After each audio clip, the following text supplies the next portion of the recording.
Alors le tarot del Fuego, il est très particulier, j'avais envie que ça bastonne un peu ce matin.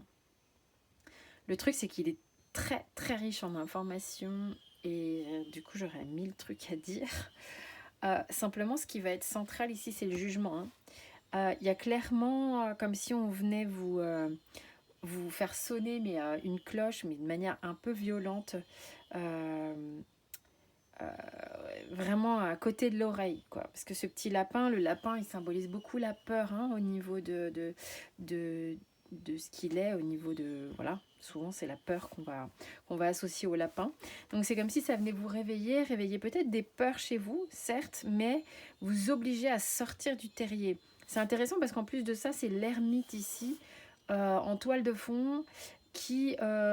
qui fourgonne un peu, tu sais, il est là. C'est comme s'il cherchait un peu sa voix, mais je le trouve pas hyper joyeux. Bon, bah, c'est pas vraiment un arcane joyeux, l'ermite, hein.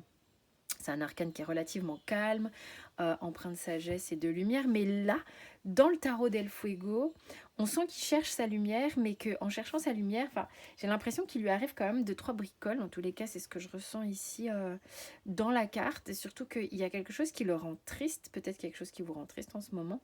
En tous les cas, malgré tout, il y a quelque chose, c'est comme s'il portait la maison sur son dos.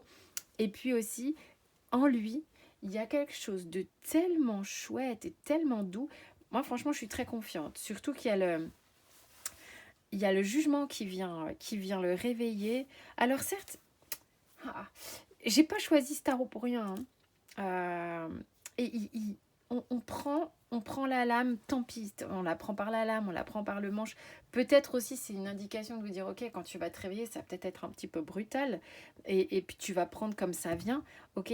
Mais il y a en plus après, on a le roi de coupe. Il y a cette idée qu'on bâtit dans la vie. Alors je suis pas, je me dis que dans la vie il vaut mieux éviter d'être en croyance sur pour y arriver, faut en chier. Mais on le sait, c'est fait de blanc et de noir et d'énergie contradictoire. La vie est dualité, hein. Euh, et il faut aussi s'appuyer, on ne s'appuie pas que sur des succès, ok? C'est clair. On s'appuie sur des peines, on s'appuie sur des échecs. C'est aussi, euh, tu vois, ce que ça montre, là je suis en train de regarder la terre au moment où je vous parle. Euh, il y a aussi le compost, les déchets, et ça crée aussi une richesse. Ok, c'est hyper important ça. Et moi j'ai l'impression il s'est passé des trucs que vous conscientisez, j'ai l'impression ici, et qui vont enrichir votre couple, hein. Il y a quelque chose qui est dense, qui est beau, qui est solide, comme une régénération. Bon, j'ai beaucoup parlé aujourd'hui. En tous les cas, je vous fais des bisous. Tout le site est encore à moins 15% jusqu'au 20 juillet. Je vous embrasse bien fort et je vous souhaite une excellente journée.